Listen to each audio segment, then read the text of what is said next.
యెహోవా నా కాపరి, యెహోవా నా కాపరి అని అన్నాడు. కాపరి, ఆయన మంచి కాపరి, ఆయన ప్రధాన కాపరి అని మనము చదువుతూ ఉంటాం.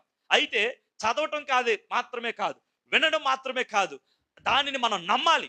దేవుడు నా మంచి కాపరి, దేవుడు నా ఉత్తమమైన కాపరి, దేవుడు నా ప్రధాన కాపరి అని నువ్వు నమ్మి నువ్వు ఏం చేయాలంటే ఆ వాక్య ప్రకారంగా నువ్వు విశ్వసించినట్లయితే దేవుడు నీ జీవితంలో మంచి కాపరిగా పనిచేస్తాడు. హల్లెలూయా, హల్లెలూయా.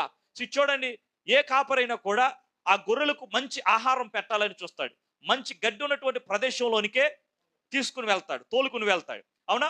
ఎందుకు? గొర్రెలు గడ్డి చక్కగా మేస్తే అవి చక్కగా ఆ శరీర దృఢత్వం పొందగలుగుతాయి, చక్కగా ఎదగగలుగుతూ ఉంటాయి. హల్లెలూయా. అదే రీతిగా దేవుడు కూడా తన ప్రజలను పచ్చిక గల చోట్ల పరుని చేస్తాడు. కంటిన్యూ చేయమది చూడు. ఆయన నన్ను పచ్చిక గల చోట్లను ఆయన నన్ను పరుండ చేస్తాడు. దేవునికి